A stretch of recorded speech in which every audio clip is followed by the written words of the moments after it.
To build $150,000 of passive income through strategic property investing. That's exactly what we're going to cover in this session. And I know, sounds a little crazy, sounds a little wild. How can you achieve $150,000 of passive income in under 10 years? In fact, it's possible. If you have a chat with any property investor that's been investing for the past 10 years, it sounds crazy at the beginning, but it's actually pretty achievable. This session is all about that. Jeff and I, we got no guest, it's Jeff and I unpacking the Oz property portfolio. We're building a property portfolio in public to $150,000. We've made 4 purchases and they are valued at 2-point-something million already. Let me just get the direct number for you. 2.586 is what we purchased them for, and they're already valued at $3 million because we've been strategically purchasing them and making it happen. This session is not about the portfolio, but how we would achieve $150,000 in just 10 years. We're doing it in public and showing you how to do it, and then we are showing you what we could potentially do if we were going to try and achieve that as fast as possible without developments, without commercial property. So it's full residential portfolio. So we dive deep into all of that. Hey everyone, my name is Joe Tucker, and together with Jeff Miles, we created Oz Property Investors, Australia's largest property investment community. We've got 80,000 property investors in there, and each week we interview top property experts. This week, we are the top property experts, and we unpack the session to how to get to $150,000 in passive income. So it's really good. I really enjoyed this session. Jeff's a smart dude. We run through how our renovation is going because that's a part of our portfolio. We then run through all of the strategic ways that we would go about it. We end up purchasing 6 properties. That's the goal. We then potentially may sell some of them. But anyway, watch the session. You're going to enjoy. See you soon.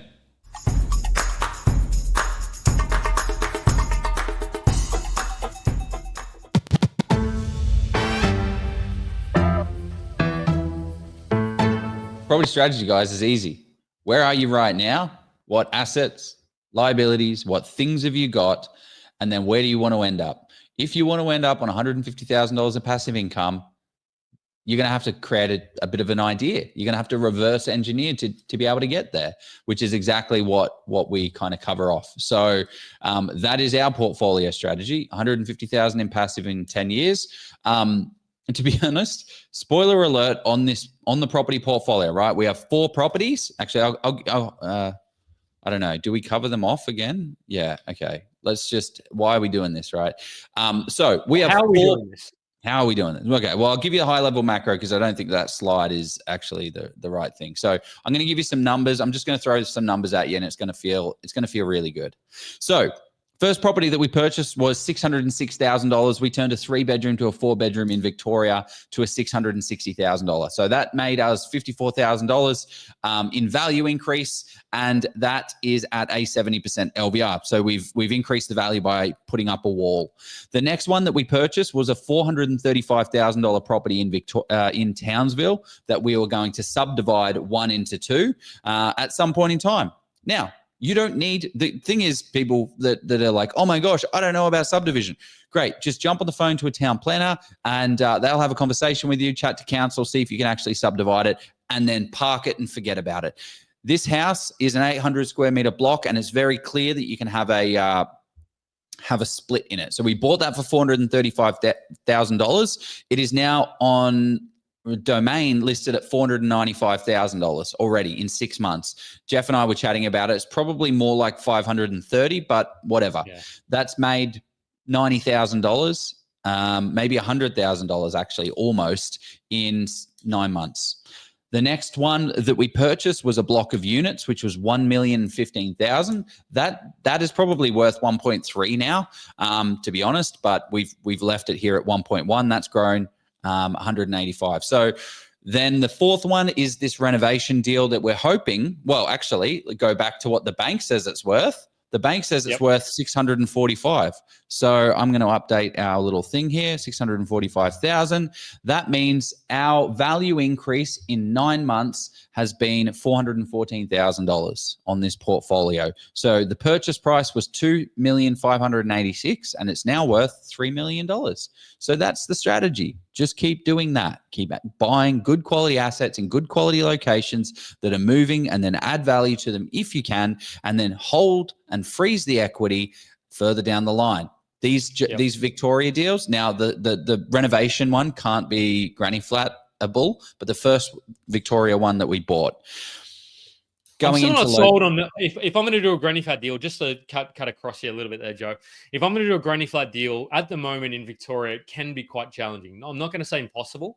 It's just more around the perception of them. They only just recently opened them up. When I say recently, it was at the start of 2024. We had that session with Sophie and Pilatus, a gun property manager in Geelong, and she kind of said, because we said, hey, this is like bonza, like open up, like it's time to cash flow is going to flow in Victoria, like the rivers of the Yarra.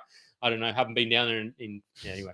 So, well, it's a major river flows through Melbourne, right, Joe? Sure. But no, sure. so I would say for me, the granny flat situation is probably most likely in Queensland, parts of, or most of New South Wales, and then WA. That's where there's a perception you can sort of granny flat. Victoria at the moment, I don't know. You might disagree with me, Joe, but I just wanted to sort of flag that one. I reckon in the next 3 to 5 years, as rents increase and they start to become more, people will say, look, this granny flat thing, it works, because as rental affordability becomes more challenging, granny flats may just become more of in vogue as well. Yes, I think definitely granny flats. Well, look at Brisbane, look at Sydney. All of these places have granny flats that everyone just accepts. Like, I bet there's people that are on this live session now that live in a granny flat, but they rent one and they just live in it. It's good. It's fine. It works. So it's definitely becoming a norm, but in Victoria, it's definitely not the norm. But townhouses are becoming a lot more popular in these outer suburbs, and it's coming. It's coming soon.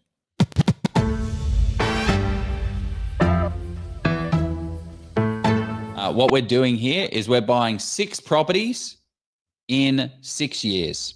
That's what we're doing. We're going to acquire. Now, this is a fictitious property portfolio that we're buying right now, okay? This is not the Oz property portfolio that we've gone ahead and purchased already.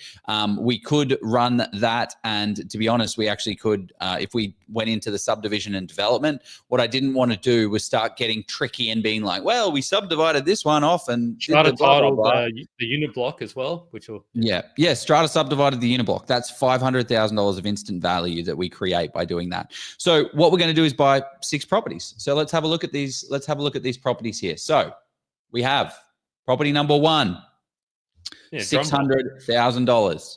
Property number 2 in the second year, $500,000. Property number 3, $580,000. Property number 4, $750,000. Property number 5, $800,000. And property number 6, $1,015,000. That might look like a similar price to our unit block. So what does that actually mean from a rental side of things? Here are the yields of the portfolio. I'm trying to use this little orange square just so it doesn't distract from it all. So the first property, so in Victoria, you do need to, if you're buying in Victoria, you do need to be a little bit more cautious about the yields. But what we've got so far is 4.1% yield, 4.6, 4.3, 4.9, 9.8. That's a ridiculous number. 6.7. So as you can start to see is as we transition to more cash flowing assets in our portfolio, that's what it gives us. So this is what the property portfolio looks like overall. This is our fictitious one of how we would buy and hold an aggressive portfolio. So we buy this property portfolio. It's worth $4,305,000. What we're doing in this portfolio is in 10 years' time, it'll be worth nearly $7 million, growing at a 6.2% growth rate. Now, the Australian average over the past 30 years has been about 7.2%. So we are understating that by a full percentile point, right? The rent overall on the portfolio would be $4,935 a week, which is annually $256,620. So the bad side of all of this is there's debt attached to it. So we have debt on this portfolio that totals $3,605,000. So our LVR position on the start is 3,605 divided by 4,305 is 83%. So when we start this purchase, our loan to value ratio is 83%. And when we're finished with it, it will be 51%, which is actually a pretty interesting number. Anything to note on this one, Jeff? Just the call out there. I suppose the LVR is going to chop and change throughout you're talking about once you've acquired, because over time, because property isn't going to grow in a linear fashion. So just because we've said, so you said 6.2 we use as the assertion for capital growth, didn't you? Because that's a full percentage below. Yeah, 6.2. Yeah. Yeah, so just because it doesn't necessarily grow one, like we saw the property in Townsville, the subdivision one. I think that's done like over about sort of 16-17% already, and that's on less than a year. So you bought that at 440, depending if the bank valuation. Yeah, you're probably talking. Yeah, you're talking sort of 15 to 20%. Around 100 grand, right? Yeah. So so what I wanted to call out as well is you're looking at that last property purchase of $1 million. So you're saying, how are you funded? Because you're probably going to need a deposit of around 200K roughly. So where are all these deposits coming from? I'm thinking through what the audience is kind of questioning. So this is, I suppose, an assumption that you sort of want at least a good wicket of 200 to 250. You're able to draw a little bit of equity here and there, which of course is going to increase the debt amount. So look, we've simplified the numbers. So of course, and you can actually plug the numbers in as well and sort of do your own numbers over different purchase times, all that stuff. But what I wanted to say though is this assuming one property per year? So yes, one property per year, Gurav, and he says, how does 1 million change to 1.5 million in 4 years? So yes, that's a fair question. So you're talking 50%. You're talking property 6. Yeah. So you're talking. So that's an overall growth. Yeah. So 1.5. I would say that there is an opportunity there. We could stratified that in 4 years. So you're talking 50% in 4 years. That's actually not. So that's a little bit more than 6.2%. But we've actually underestimated some of the other ones as well, I believe. So, yeah, just to call that out, yeah, might as well. But no, so the things to think about here, Joe, is there's many different paths, but I love the simplicity of this portfolio, and that there is opportunities just to keep growing it as well. So, I mean, yeah, it's not going to be easy. And the way you could, instead of sort of saying, okay, you're going to buy these properties, there's other different, you could go down the subdivision route or do the development yourself. Separate to this portfolio. So there's many different paths. Shit. Sorry, that one. He's right. He's right. Yeah, he's right. That number's wrong. But that number's wrong. I love the transparency though, Joe. Hey, I just explained it away, and you're just like, no, it's not correct. Yeah, transparency. Okay, cool. It does change. It does well.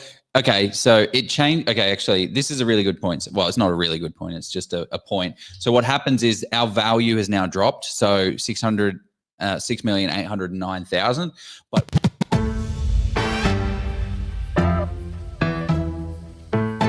what we're doing is we bought 6 properties to a total value of 1,815,000 and around about this is the right number, 2,694,000.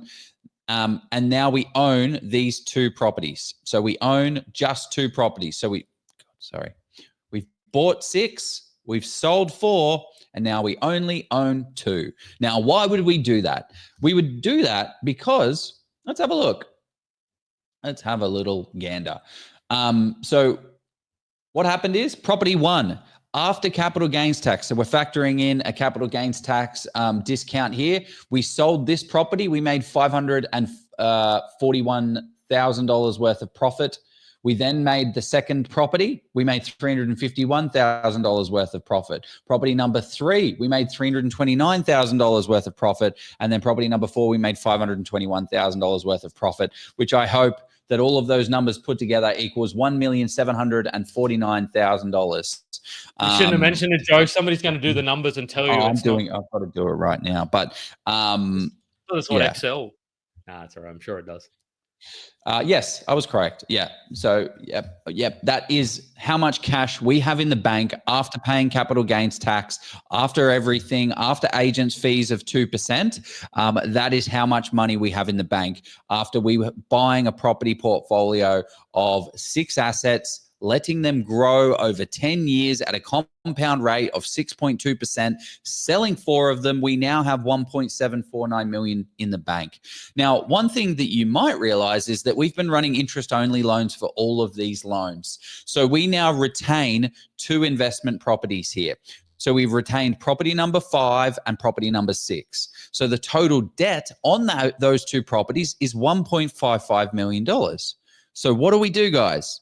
We take the $1.7 million and pay down all of the debt on our property portfolio to now have a portfolio worth $2.694 million, when in actual fact, as Gurav said, it is a little bit less than that. It is 1.5. Does that factor in sale fees, like selling agents, Joe? Do we factor in that? That factors in. So this factor, the sales cost factors in a 2% sales fee, That's pretty and yeah. I agree with that. And a marginal tax rate of 45%. Yeah. Okay. Yeah. Everybody's talking about after paying off your fees. So Brendan said, is it a structured sell down, tax effective strategy? So that's where you got to absolutely got to speak to your accountant. So I don't. Yeah. I mean, for me, if you want, depending on how quickly you want to be financially free. But if you're making, I mean, I'm not going to give you public accounting advice, but if you're making over that sort of 180, unless you've got trusts and all that, and lots of people in the trust, it's likely you're going to at some stage in those properties hit the highest marginal tax rate anyway as well. So I mean, I don't know, you're going to have to sit down with your accountant, but I think you've been most conservative in that calculator as well, haven't you, Joe? Like you've factored in probably, I don't know, what was the tax rate, the highest tax rate? Probably 45% marginal tax rate. Yeah, 45. Yeah, exactly. So here we go. Somebody said borrowing capacity. Capital gains tax discount. So yeah, there you go. So the property value, like, can we just pause for a second? We've got a property portfolio of, let's say, $2.5 million, and we have a net income of $161,000 fully paid off, ready to go. Like by buying 6 properties and waiting 10 years and then selling them down. One of the questions about tax efficient strategy. No, this is definitely not the most tax efficient way of doing it. But one of the things mentioned, good plan. What are the types of final properties you plan to hold and get a 6% net yield? So these are things like YouTube. Like the Geelong unit blocks, right? Like that is running at a I forgot what the net yield is on it. But yeah, we'll be buying these types of assets, or granny flat deals or subdivision deals, like anything that you can to boost up the deal. The point of this strategy was to do it, 1, only residential property, and 2, achieve it in 10 years. Is this the best way to maximize the return? Absolutely not. Is it the most tax efficient strategy? No, because you wouldn't sell them all in 1 year to then transition into it. But if the ultimate goal is $150,000 of passive income, we've done it. Yeah. 10 years.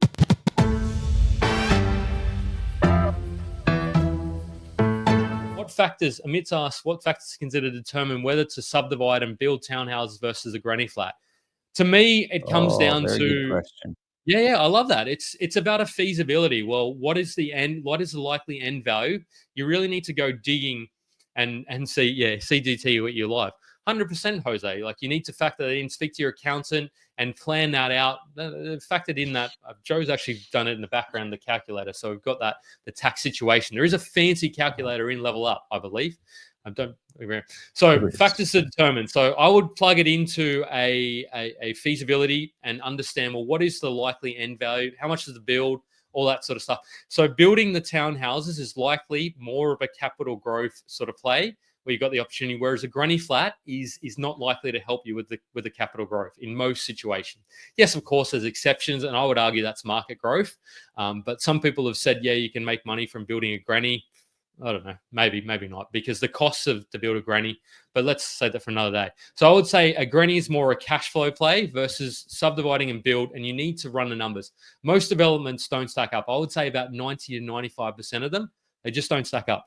And look at this. Read this property development made simple. Liam signed it for me. So anyway, so that's my thoughts. Amit, does that make sense? But and one more question. That makes sense. But I think, just to hit on this as well, the other factor is there's a thing called in property development called the highest and best use. What is the highest and best use of that land? Now, typically speaking, for me, it always, if it's going to, I'm going to build out on a block or put a granny flat on, always go with subdividing and getting 2 separate titles, because that's an asset that you can subdivide and sell, right? You can sell an individual asset. You pay a little bit extra more. You might pay an extra $100,000 or $80,000 for a house over a granny flat. But if your house can be subdivided, generally speaking, subdivide it and split it off and then put a house on it. In WA, for instance, you can own a house, put another house on it, rent it out separately, and then eventually subdivide it later. So that's kind of like a granny flat play.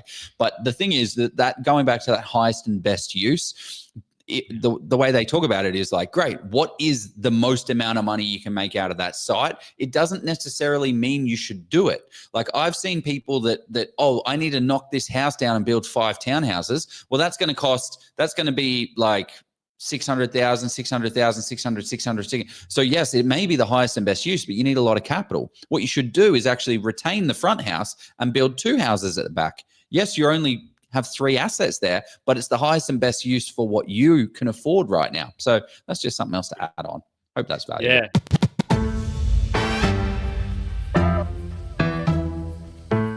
To say, I want to address this because I'm sure we speak and we hear a lot of people borrowing capacity stuck with just the second one. So is that after buying?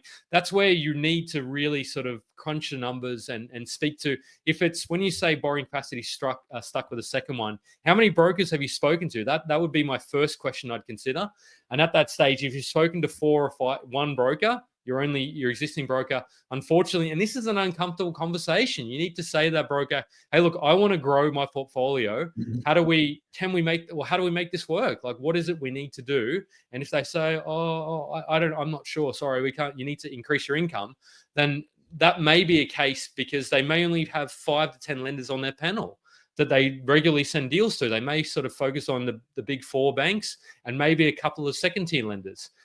So it's about expanding maybe that network, perhaps. So I would sort of say, that's the first thing. And if you've then sort of spoken to multiple brokers who've helped people build 5 to 10 property portfolios, at that stage, you need to consider maybe there's a couple of different levers you can pull. If you've got equity, if there's ways, there's a couple of creative ways you can look at it if you've got the deposit side of things. There are going to be ways you can keep buying, but you just need to think of, well, how do you keep moving forward? There's a couple of different paths you can take. You just need to then say, well, how quickly do you want to do it? If you're 20 to 25 years, then you can maybe cool your debts a little bit. If you want to do it in 10 years, you don't really have that time to burn. Yeah. Spot on.